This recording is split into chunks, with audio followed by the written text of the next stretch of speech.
The world is looking more and more uncertain, but the only thing that will be certain is that there will always be a demand for good stories, good design.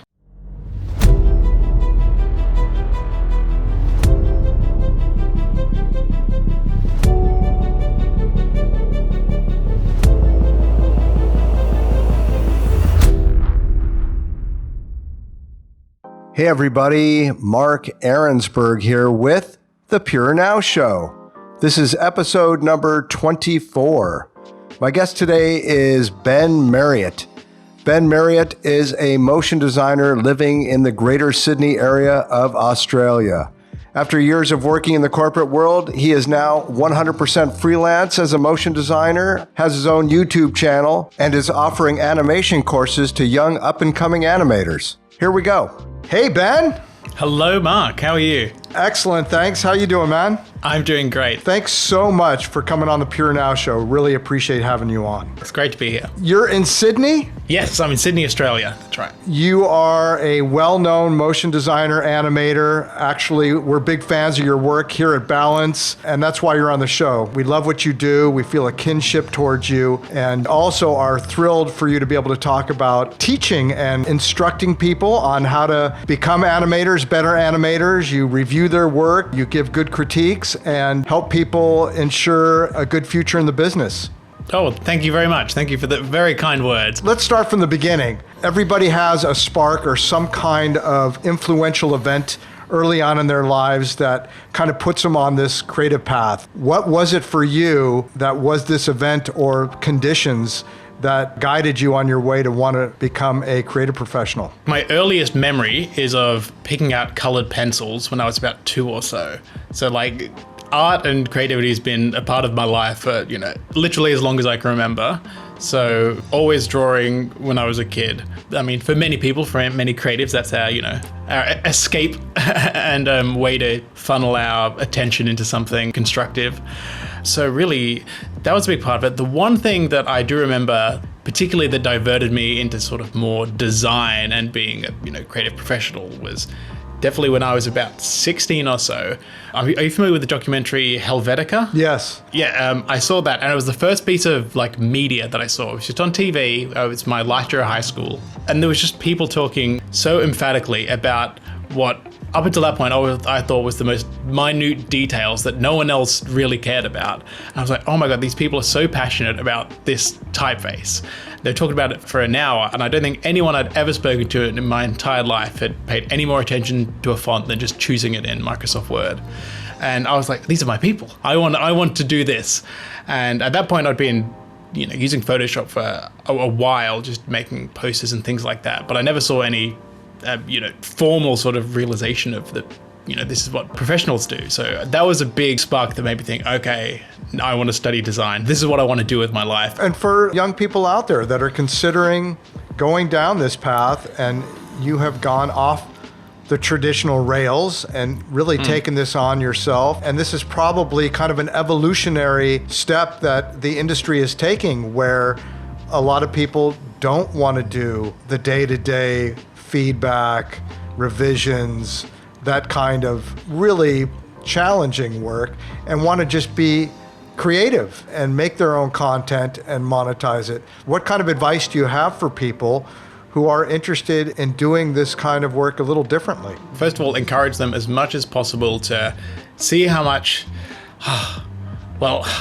okay, let me take a step back, because I agree. It's not heartbreaking, but I find it disappointing that I see there's so much incredible work, beautiful animation, beautiful design, beautiful stories, but it's just for a brand so they can sell more of their products, more of their widget, which is unrelated. I think if this energy was put into, creating short films or stories or entertainment, that's where, the magic is. And I think hopefully with things like YouTube, and I think now with more streaming platforms, people are able to do that more often. There's more of a market for it, because I think, it's still largely the money is in with the corporate client. So that's where a lot of the work that has the budget, that therefore has the ability to become great quality, gets made. So I think as much as you can put work into like personal projects, do things out of your job and focus your energy there. So I have two kind of ideas about this. One is if you're working, it can be really creatively draining, working creatively.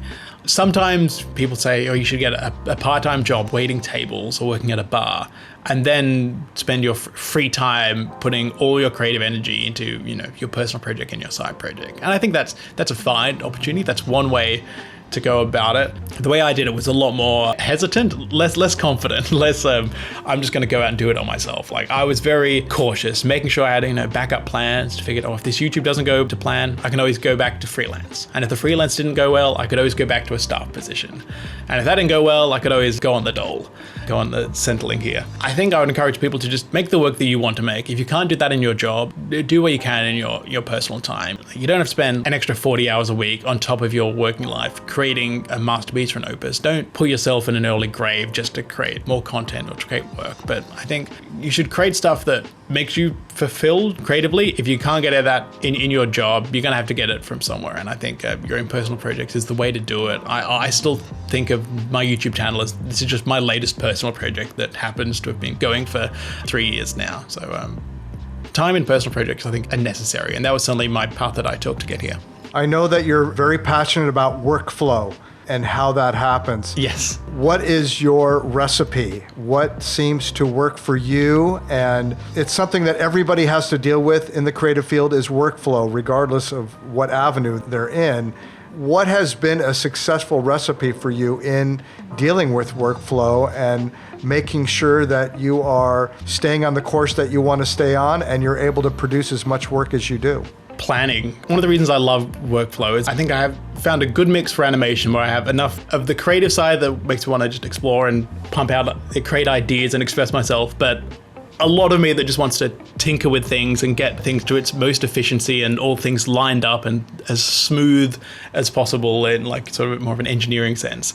But I like planning really. And the more I've learned from working at large studios like Buck, that the amount of work that goes into planning, to scheduling, to the pre-production phase more than anything, to researching, like designing. The philosophy I like to live by is making tomorrow as easy as possible. What do I have to do today that will make when I wake up tomorrow go, oh, I'm glad yesterday me did this because this is so easy. My After Effects project is all planned, everything's separated into comps, everything's all layered and labeled properly. So like eating your vegetables first, putting off the fun design things until later and just finding some joy in the process of constructing a properly formatted project file. I find I enjoy the most. I like to challenge myself. I remember in my first staff position, I had to make some Photoshop templates, and I remember thinking like, right, I'm gonna make the best damn template. This person who's never used Photoshop, they're gonna go in, they're not even gonna realize how easy I made it for them.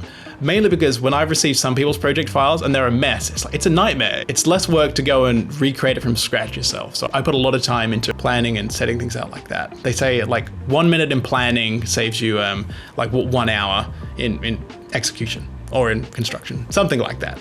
But you save a lot of time that way. In 2022, this year of coming out of the pandemic, people looking for themselves, looking for new things, a complete shift in consciousness is clearly occurring. What's your commentary on that? The world is looking more and more uncertain, more than it ever has, I think, and I think it will continue to be more and more uncertain. But the only thing that will be certain is that there will always be a demand for good stories, good design. Like, it doesn't matter what software it is, what the trends are in the industry. If you can design something well and communicate a story, that is going to be an effective tool that I don't think will ever go out of fashion. Even like that might be the last thing that the robots take away from us as they march forth in front of us, tearing down every semblance of humanity. That'll be the last thing. They're like, oh, at least we had that. We held on to that until the last second. So I think invest in that and focus on what makes you you, what makes you unique, but that makes you interesting. And that's what people are going to be more excited for. That's where the demand's going to be. If you can find a way to effectively communicate yourself, your ideas and your interests, whether that's in animation, illustration, design, videos, photography, anything creative or perhaps not creative in your engineering, anything like that, lean into that as much as you can. Ben, it's been a pleasure to talk with you. You're a super nice guy, and really appreciate your time and sharing your stories and your wisdom with us.